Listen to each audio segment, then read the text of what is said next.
은혜의 아침에 오신 성도 여러분 평안하십니까? 오늘은 시편 7편 말씀 속에서 하나님의 은혜를 묵상하도록 하겠습니다. 7편의 표제를 보면 베냐민인 구시의 말에 따라 여호와께 드린 노래라고 기록하고 있는데요. 이 베냐민인 구시는 사울과 같은 지파에 속한 사람으로 다윗을 대적하는 일에 적극적이었던 자들 중에 하나였을 것으로 생각이 됩니다. 다윗은 자신과 숙적으로 다윗을 사울에게 반역자라고 거짓 보고를 해서 다윗과 사울 사이를 이간시킨 그 원수를 원망하고 있습니다. 다윗은 도망하면서 사면초가의 고난 속에서 하나님께 피하여 대적들로부터 자기를 구원해 주시고 자기를 추격해오는 악인들을 심판해 달라고 간구하는 그런 시로서 이처럼 야비하게 모함과 모욕당한 다윗은 오직 신뢰하고 의지할 분은 여호와뿐임을 고백하는 그런 슬픈 노래입니다. 여호와 내 하나님이여, 내가 주를 믿습니다. 나를 추격하는 모든 사람들에게서 나를 구원해 건져주소서. 그렇지 않으면 나를 구원해 줄 이가 아무도 없으니 그들이 사자같이 나를 물어뜯고 갈기갈기 찢어 놓았을 것입니다. 내가 의로우신 여호와를 찬양하고 지극히 높으신 여호와의 이름을 노래하리라. 오늘 말씀이 너무나 귀한 것은 여호와 내 하나님이여, 내 하나님이라고 부를 수 있는 것입니다. 그리고 내가 주께 피하오니 나를 추격하는 모든 자에게서 나를 구원하소서. 7편은 시가연이라고 슬픔의 노래죠. 이 상황은 사회에서는 너무나 슬픈 사건입니다. 그런데 여기서 다윗이 정말 믿고 신뢰하는 피하는 분은 흥미롭게도 모든 사람을 심판하시는 심판장이라는 것입니다. 오늘날 교회들의 많은 경우 하나님의 심판을 잘못 가르치고 있는 현실이 참 안타깝습니다. 하나님의 심판은 그리스도인에게 적용되지 않는다고 오해를 하고, 안타깝게도 심판은 세상의 마지막에 악인에게만 심판한다고 주장합니다. 그러나 너무나 안타깝죠. 저도 옛날에는 하나님이 우리를 심판하신 게 아니고 하나님은 우리를 보호하신다라고만 생각을 했던 것입니다. 그러나 심판이 얼마나 중요한 것이냐 하면 우리의 억울함을 풀어주시기 위해서는 재판장의 판결이 없이는 절대로 불가능하다는 것입니다. 이 사실을 많은 사람들이 간과하고 있습니다. 그냥 단순히 예수님이 우리의 죄를 위해서 죽으시고 십자가에서 용서해 주셔서 그걸로 끝이라면 주님을 믿고 주님께 피하는 자들의 의로움에 대한 그런 판결은 어떻게 되는 거죠? 네, 의롭다는 판결은 온 우주에 다 밝혀져야 되는 문제이고, 특히나 사탄이 그것을 인정할 수밖에 없어야 되는 부분이죠. 오늘 말씀처럼 건져낼 자가 없으면 그들이 사자같이 나를 갈기갈기 찢어 놓을 것이라는 다윗의 이 두려움을 심판자이신 주님은 다 알고 계십니다. 베드로 사도가 이 부분을 언급하셨잖아요. 대적 사탄은 울부짖는 사자처럼 두루 다니면서 삼킬 자를 찾는다고 말이에요. 그러면 사탄이 십자가에서 머리가 깨져서 더 이상 자신의 능력을 행할 권세가 없어지긴 했는데, 그런데 아직도 울부짖는 사자처럼 삼킬 자를 두루 다니며 찾고 있다라는 부분이거든요. 이 부분이 다윗이 고백한 이 부분과 똑같습니다. 지금 현재 그래서 아무리 억울함이 하나님께는 알려지고 또 우리를 계속해서 십자가에서 피해서 우리 죄를 용서했지만 사탄은 우리를 계속 추격하고 있는 거죠. 사탄은 끝내 발악을 하고 있는 것입니다. 그래서 이런 상황 속에서 다윗은 하나님께 피합니다 라는 고백의 노래를 하는 겁니다.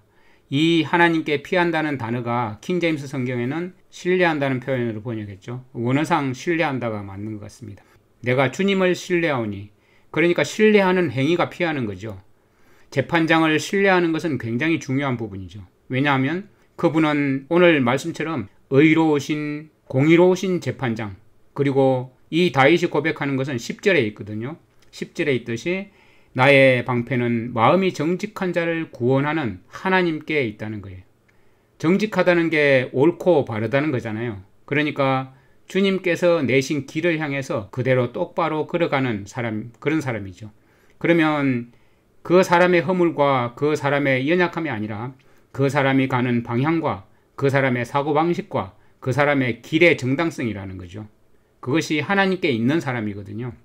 그러니까 그런 사람의 속 중심을 살피시는 하나님께, 그분께 의지하는 그 사람을 하나님은 보호하시고 그 사람이 걷는 길이 옳다라고 판결을 해주시는 분이 재판장이시기 때문에 이 재판장의 판결은 정말 누구도 감히 그것이 틀렸다라고 할 수 없는 그런 재판장이시잖아요.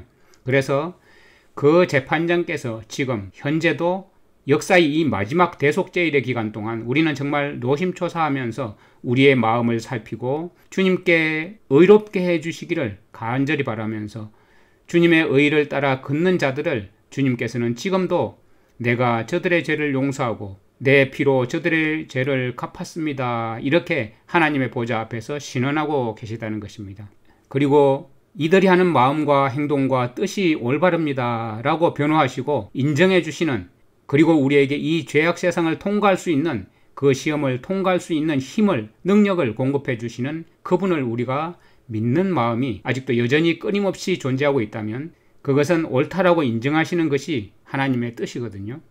그래서 저는 오늘 이 7편 말씀을 보면서 악인을 심판하시는 재판장이 의로우신 분이시고, 그래서 우리는 마음이 정직한 자로서, 곧바른 자로서, 주님의 그 바른 길에서만 걷는 그런 정직한 자로서 우리는 하나님께 감사와 찬송을 드리는 것입니다.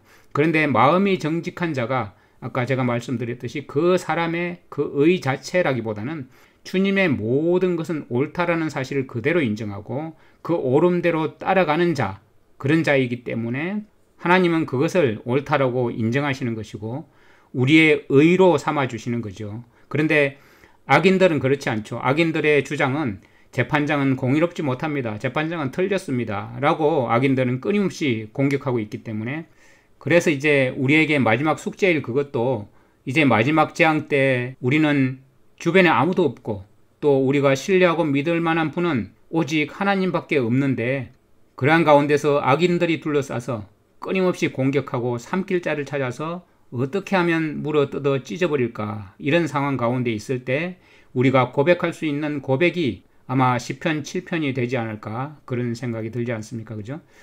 그럼에도 불구하고 이 다윗은 화친한 자를 악으로 갚거나 이유 없이 빼앗은 그런 죄를 저지르지 않겠다는 마음을 끝내 가지고 있는 그런 의로운 마음을 갖고 있는 다윗을 보면서 예수님은 자신을 찌른 자들을 위해서 용서의 기도를 간절히 탄원했던 그 동일한 마음을 발견하게 되죠.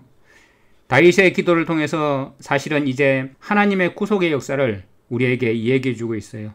8절에 다윗은 여호와께서 만민에게 심판을 행하시오니 여호와여 나의 의와 나의 성실함을 따라 나를 심판하소서. 악인의 악을 끊고 의인을 세우소서. 의로우신 하나님이 사람의 마음과 양심을 감찰하시나이다. 악인을 멸하시는 것이 하나님의 뜻이 아니라 악인의 악이 끊어지고 의로 돌아서게 하시는 것이고 의인을 세우는 것이 하나님의 뜻임을 다윗은 알고 있었던 것이죠. 또한 하나님은 만민을 심판하시는 분입니다. 악인만 심판하시는 것이 아니라 다윗의 고백처럼 여호와여 나의 의와 나의 성실함을 따라 나를 심판하소서. 나의 의도 사람의 마음과 양심을 감찰하시는, 살피시는 하나님의 심판을 통해서 확정되어야 하는 것입니다. 사도 바울은 바로 우리에게 의로우신 그 제사장이 계심을 확인해 주셨습니다. 히브리서 8장 1, 2절 말씀, 지금 우리가 하는 말의 요점은 이러한 대제사장이 우리에게 있다는 것이라. 그분은 하늘에서 지극히 크신 이의 보좌 우편에 앉으셨으니 성소와 참 장막에서 섬기는 이시라. 이 장막은 주께서 세우신 것이요 사람이 세운 것이 아니니라. 히브리서 4장 15절 말씀에 우리에게 있는 대제사장은 우리의 연약함을 동정하지 못하실 분이 아니요 모든 일에 우리와 똑같이 시험을 받으신 이로되 죄는 없으시니라. 그러므로 우리는 긍휼하심을 받고 때를 따라 돕는 은혜를 얻기 위하여 은혜의 보좌 앞에 담대히 나아갈 것이니라. 우리는 은혜의 보좌 앞으로 담대히 나갈 수 있는 길을 주님께서 주셨고 또 그것을 받은 사람들입니다. 그러니 우리 또한 참 의로우신 재판장이 계시고 그분께 피하는 것은 우리의 특권입니다. 그러니 의로우신 재판장께 날마다 매 순간마다 감사와 찬양의 제사를 드리는 모든 성도들이 되시기를 간절히 기도합니다.